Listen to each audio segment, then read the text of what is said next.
3장. 그러므로 함께 하늘의 부르심을 받은 거룩한 형제들아, 우리가 믿는 도리의 사도이시며 대제사장이신 예수를 깊이 생각하라. 그는 자기를 세우신 이에게 신실하시기를 모세가 하나님의 온 집에서 한 것과 같이 하셨으니, 그는 모세보다 더욱 영광을 받을 만한 것이 마치 집 지은 자가 그 집보다 더욱 존귀함 같으니라. 집마다 지은 이가 있으니 만물을 지으신 이는 하나님이시라. 또한 모세는 장래에 말할 것을 증언하기 위하여 하나님의 온 집에서 종으로서 신실하였고, 그리스도는 하나님의 집을 맡은 아들로서 그와 같이 하셨으니, 우리가 소망의 확신과 자랑을 끝까지 굳게 잡고 있으면 우리는 그의 집이라. 그러므로 성령이 이르신 바와 같이 오늘 너희가 그의 음성을 듣거든 광야에서 시험하던 날에 거역하던 것 같이 너희 마음을 완고하게 하지 말라. 거기서 너희 열조가 나를 시험하여 증험하고 40년 동안 나의 행사를 보았느니라. 그러므로 내가 이 세대에게 노하여 이르기를 그들이 항상 마음이 미혹되어 내 길을 알지 못하는도다 하였고, 내가 노하여 맹세한 바와 같이 그들은 내 안식에 들어오지 못하리라 하였느니라. 형제들아, 너희는 삼가 혹 너희 중에 누가 믿지 아니하는 악한 마음을 품고 살아계신 하나님에게서 떨어질까 조심할 것이요, 오직 오늘이라 일컫는 동안에 매일 피차 권면하여 너희 중에 누구든지 죄의 유혹으로 완고하게 되지 않도록 하라. 우리가 시작할 때 확신한 것을 끝까지 견고히 잡고 있으면 그리스도와 함께 참여한 자가 되리라. 성경에 일렀으되 오늘 너희가 그의 음성을 듣거든 경노하시게 하던 것 같이 너희 마음을 완고하게 하지 말라 하였으니, 듣고 경노하시게 하던 자가 누구냐? 모세를 따라 애굽에서 나온 모든 사람이 아니냐? 또 하나님이 40년 동안 누구에게 노하셨느냐? 그들의 시체가 광야에 엎드러진 범죄한 자들에게가 아니냐? 또 하나님이 누구에게 맹세하사 그의 안식에 들어오지 못하리라 하셨느냐? 곧 순종하지 아니하던 자들에게가 아니냐? 이로 보건대 그들이 믿지 아니함으로 능히 들어가지 못한 것이라. 아멘.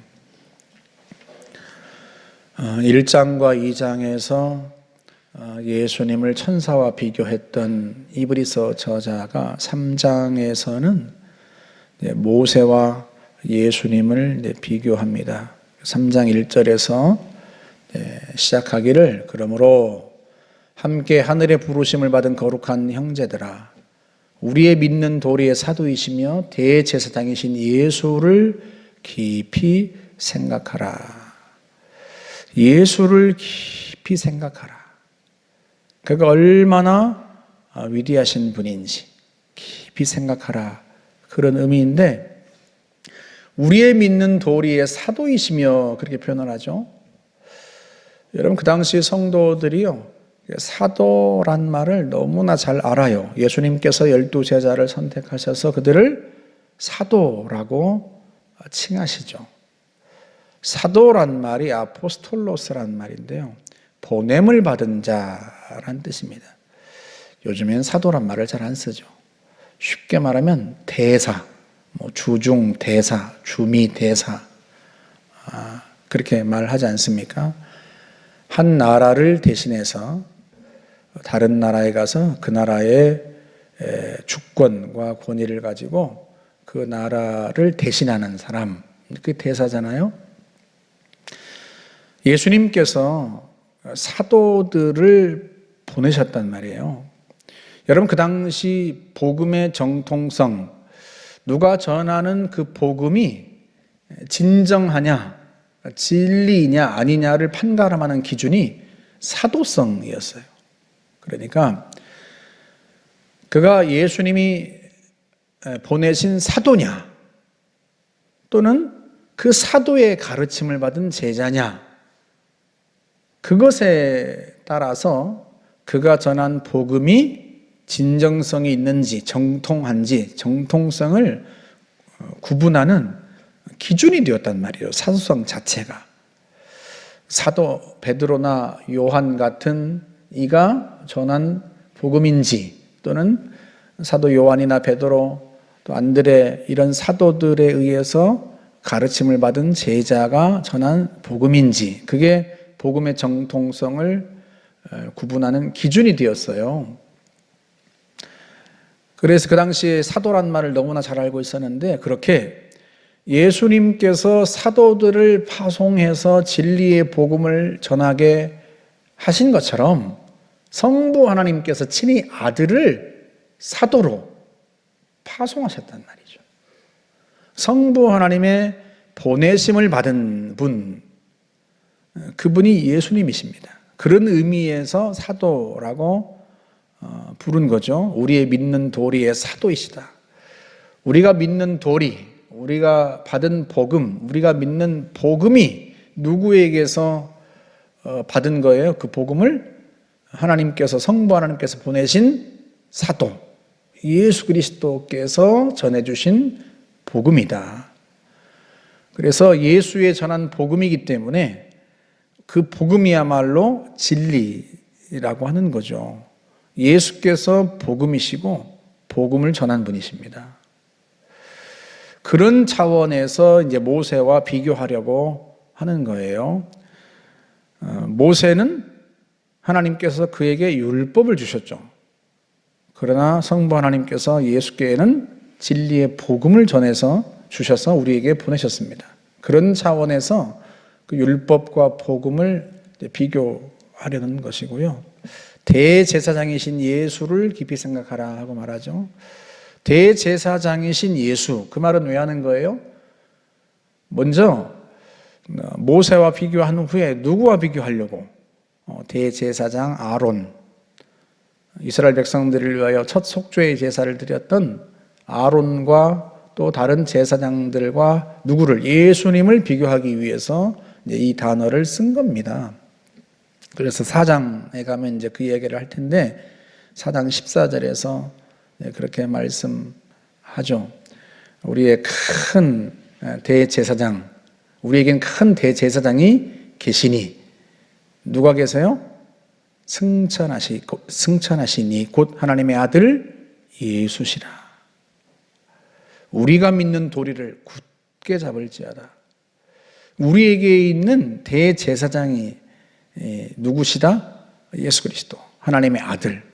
아론은 피조물로서, 불완전한 자로서, 죄를 가진 자로서 대제사장의 역할을 하고 이스라엘 백성들을 위하여 속죄의 제사를 드렸지만, 하나님의 아들 예수께서는, 죄 없으신 하나님의 아들 예수께서는 우리의 온전한 대제사장이 되신다. 그러니 그 믿는 도리를 굳게 잡을지어다.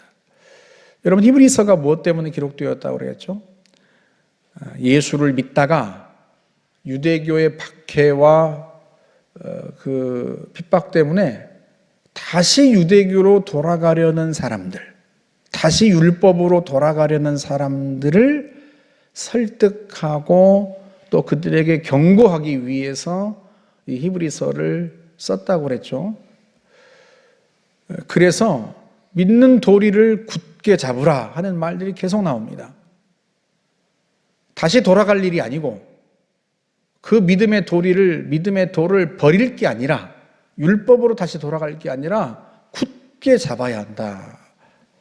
그래서 4장에서도 그 이야기를 하는 거예요. 우리가 믿는 도리, 예수 그리스도, 진정한 대제사장이신 예수 그리스도를 굳게 잡으라. 그래서 오늘 본문에서 이제 그 이야기를 본격적으로 하는 거예요. 1, 2장에서는 유대인들이 무릎 꿇고 경배했던 그 천사보다도 예수께서 얼마나 위대하신지, 천사들의 경배를 받으시는 분이시다라고 하는 것을 이제 말씀했고, 이제 3장부터는 본격적으로 이제 그들이 추앙했던 인물들과 이제 비교를 하는 거죠. 그래서 2절에서 그렇게 말하죠. 그는 자기를 세우신 이에게 신실하시기를 모세가 하나님의 온 집에서 한 것 같이 하셨으니, 모세와 비교하기 위해서 이제 모세라는 인물을 끌어온 거예요. 그는 자기를 세우신 이에게, 성부 하나님에게 신실하셨다. 누구처럼? 모세처럼. 모세가 하나님의 온 집에서, 그러니까 이스라엘 백성들을 신실하게 신실하게 섬기고 인도했단 말이죠. 하나님의 온 집에서 하나님의 온 백성들을 그가요, 이스라엘 백성들이 끝까지 그를 반역하고 또 그를 거역하고 그랬지만 모세가 죽는 순간까지요, 하나님의 백성들을 신실하게 섬겼습니다.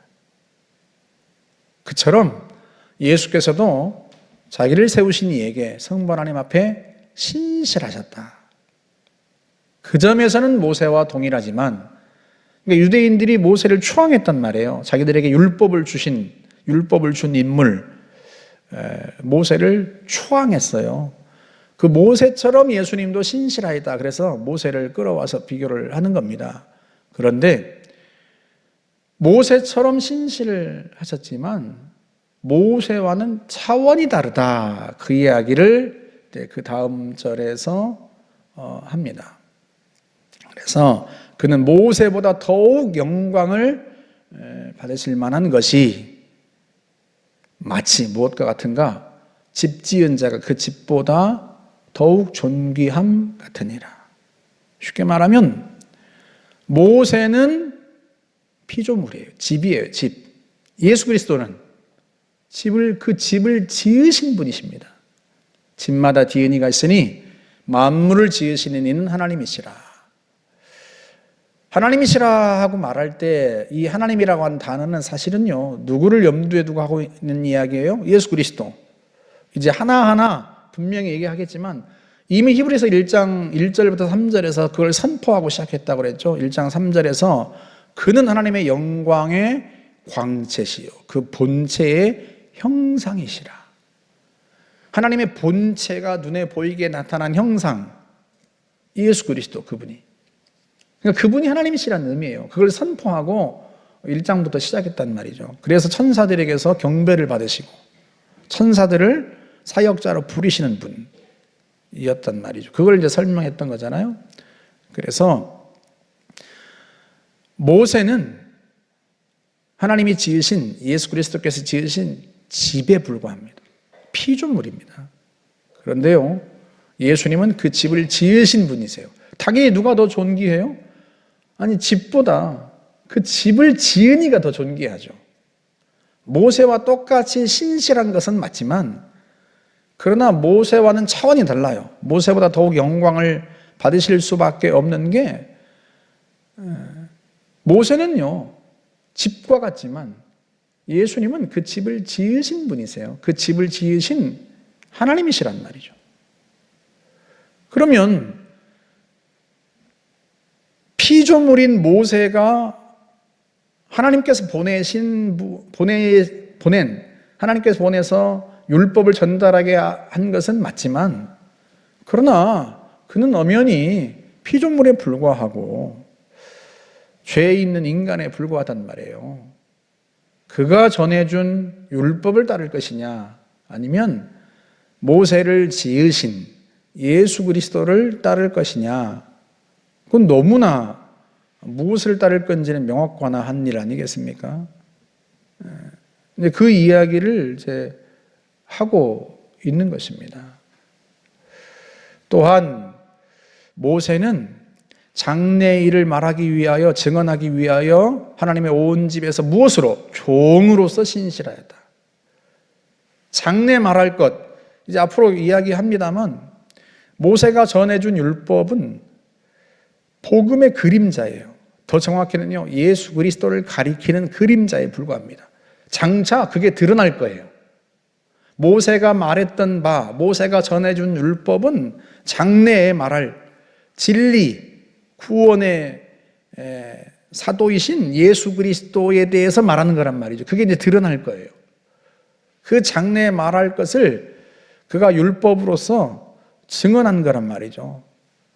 대신 하나님의 온 집에서 무엇으로서? 종으로서 그 진리를 증언하기 위하여서 종으로서 신실하였어요. 그런데 그와 달리 예수님은 하나님의 집을 맡은 무엇으로서? 아들로서. 그리스도는 하나님의 집을 맡은 아들로서 그와 같이 하셨으니. 그러니 어떻게 하라? 우리의 소망의 확신과 자랑을 끝까지 굳게 잡고 있으면 우리는 하나님의 집이라. 우리가 처음 가졌던 확신, 구원에 대한 소망으로 굳게 잡았던 그 믿음, 그 자랑, 예수 그리스도, 그분을 굳게 잡고 있으면 그분에서 떨어져 나갈 게 아니라, 다시 유대교로 돌아갈 게 아니라, 다시 율법으로 돌아갈 게 아니라, 그 믿음과 우리의 자랑이신 예수 그리스도를 굳게 잡고 있으면 끝까지 우리가 그의 집이다. 그리스도께서 거하시는 집이라는 거예요. 그분이 우리 안에 거하시고, 그분이 우리를 하나님의 나라로 삼으시고 백성 삼으시고 자녀 삼으셨단 말이죠.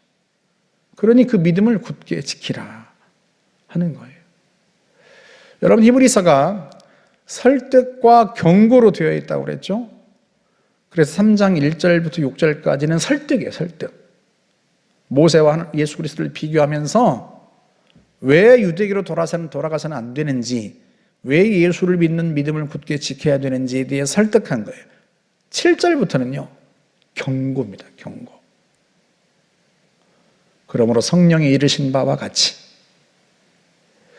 주님께서 말씀하신 것처럼 오늘 너희가 그의 음성을 듣거든 광야에서 시험하던 날에 거역하던 것 같이 너희 마음을 완고하게 하지 말라. 이스라엘 백성들이 과거에 출애굽해서 약속의 땅 가나안으로 가던 그 광야에서요, 끊임없이 하나님을 시험하고 하나님을 믿지 않았습니다.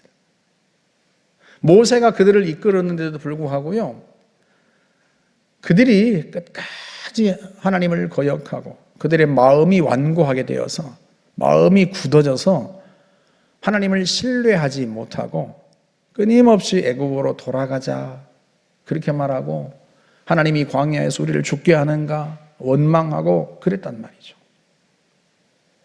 하나님이 그들을 가나안 땅으로, 약속의 땅으로 인도하고자 했지만 끝내 그들이요, 하나님을 거역했습니다. 그걸 가지고 경고하고 있는 거예요. 모세를 따라 나왔던 이스라엘 백성들이 끝내 광야에서 다 멸망했습니다. 모세를 따르는 이 유대인들이요, 광야에서 다 멸망하면 되겠냔 말이죠. 이제 예수 그리스도를 믿고 온전한 구원을 얻었는데, 이전에 모세를 따라 광야에 나왔던 이들이 끝내 하나님을 거역해서 하나님을 믿지 않아서 안식에 들어가지 못했다, 이런 표현을 쓰는데요. 광야에서 다 멸망했는데 너희도 지금 모세를 따라서 다 멸망하려느냐 하고 경고하고 있는 겁니다. 그럼 어떻게 해야 돼요? 12절에서 말씀하죠. 형제들아, 너희가 삼가 혹 너희 중에 누가 믿지 아니하는 악한 마음을 품고 살아계신 하나님에게서 떨어질까 조심하라. 어떤 마음? 믿지 아니하는 마음. 광야에서 이스라엘 백성들이 하나님을 믿지 않았단 말이에요. 하나님을 신뢰하지 않았어요. 그래서 광야에서 줄여 죽게 한다, 목말라 죽게 한다, 불평하고 원망하고요. 나중에 가데스 바네아에서는 정탐꾼들을 보냈더니 우리는 절대로 그들을 이길 수 없다. 하나님께서 우리 자손을 이 가나안 사람들의 칼에 맞아 죽게 하려고 한다. 그렇게 하나님을 불신했단 말이죠. 그들처럼 너희 중에 누가 믿지 아니하는 그 악한 마음을 품고 살아계신 하나님에게서 떨어질까 조심하라. 오직 매일 피차 권면하여. 뭐라고 권면해요? 너희 중에 누구든지 죄의 유혹으로 완고하게 되지 않도록. 예수 그리스도를 떠나 이 과거로 돌아가려고 하는 게 그게 죄의 유혹입니다. 유혹. 그들이 당하고 있는 박해, 유대인들에게 당하고 있는 그 박해가 죄의 유혹이에요. 죄의 유혹. 왜 죄의 유혹이에요?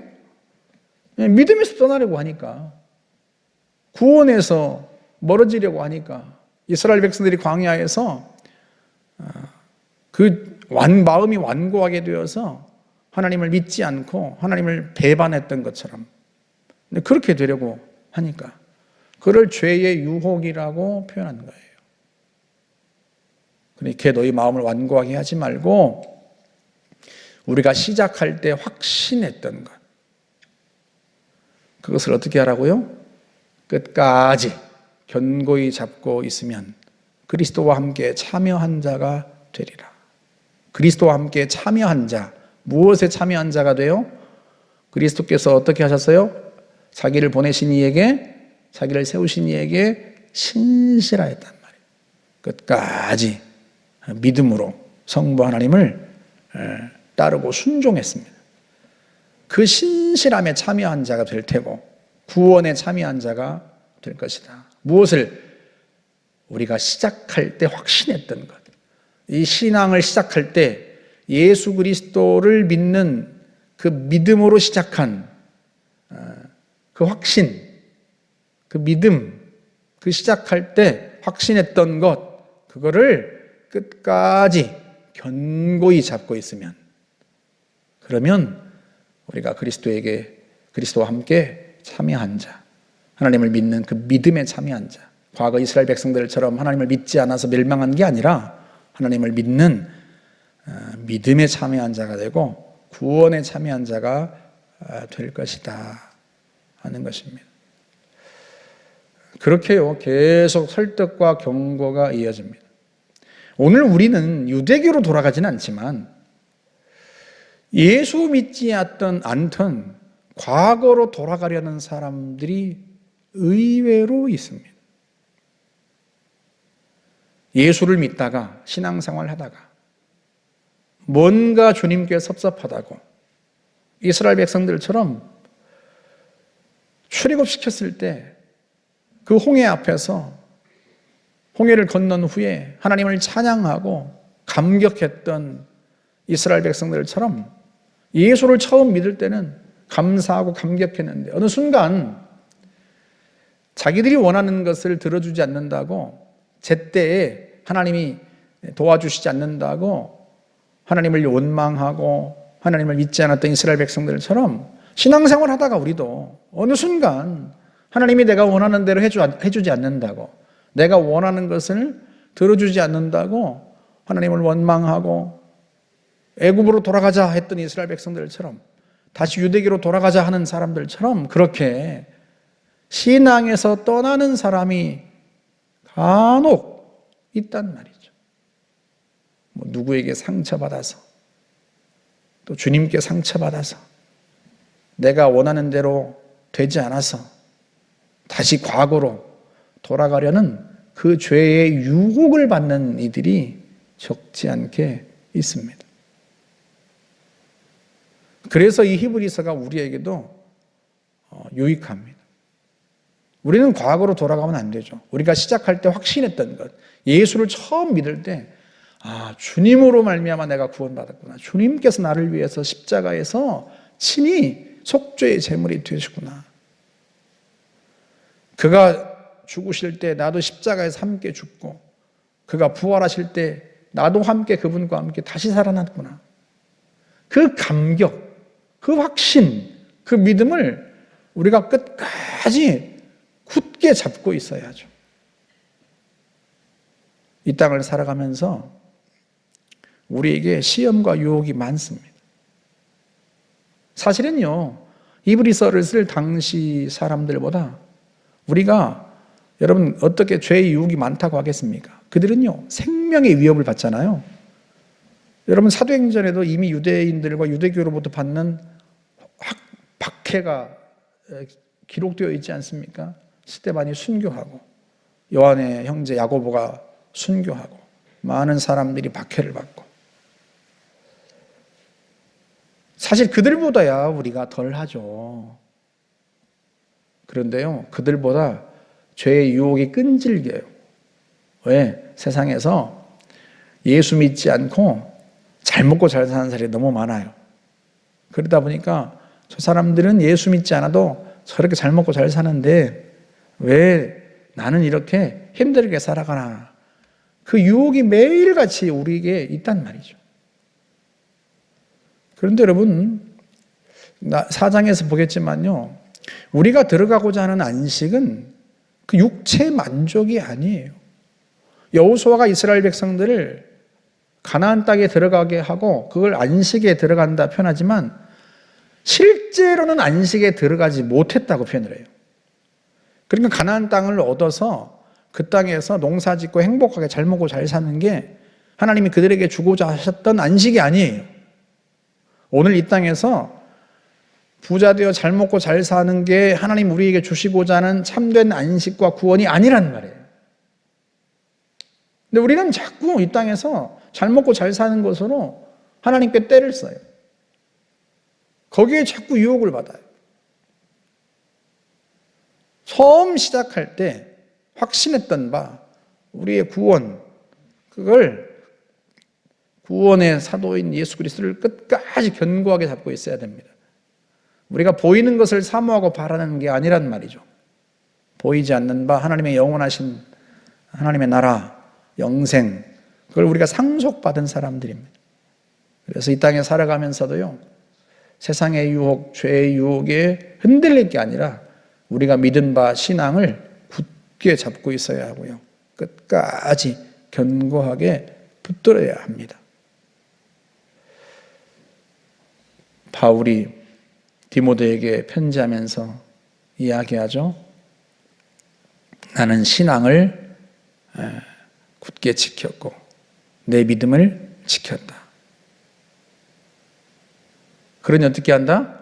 이제는 후로는 나를 위하여 의의 면류관이 예비되었으므로 주 곧 의로우신 재판장이 그날에 내게 주실 것이라.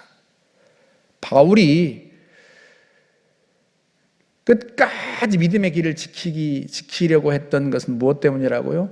그리스도께서 장차 내게 주실 의로운 면류관, 영원한 상급과 하나님의 나라, 그걸 바라보고 믿음의 길을 지켰던 겁니다.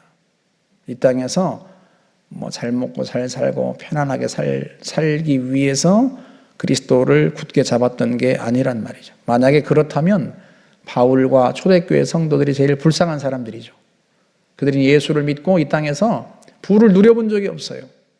박해받고 쫓겨나고 피해 다니고 심지어 나중에는 지하 카타콤 무덤 속에 숨어 살고 그랬단 말이죠. 그럼에도 불구하고요, 그들은요, 그 믿음을 굳건하게 지켜서 로마라고 하는 당시의 제국이 이 그리스도인들에게 굴복합니다, 결국은. 왜요? 그 박해와 시련 가운데서도, 그것도 250년간 이어진 그 엄청난 박해 속에서도 믿음을 굳게 지키는 걸 보았단 말이죠. 태어나서부터 늙어 죽을 때까지 그리스도인들이 그 믿음을 굳게 지키는 걸 로마 사람들이 보았어요. 그걸 보면서 저게 진짜인가 보다. 왜? 자기들에겐 참된 만족이 없어요. 세상을 정복하고 모든 걸 가졌지만 자기들에겐 참된 만족이 없단 말이죠. 그런데 저들은 아무것도 없고 다 빼앗기고 심지어 죽임을 당하는데도요, 만족이 있고, 그걸 보니 내가 가진 세상의 것은 가짜고 저들이 가진 게 진짜인가 보다.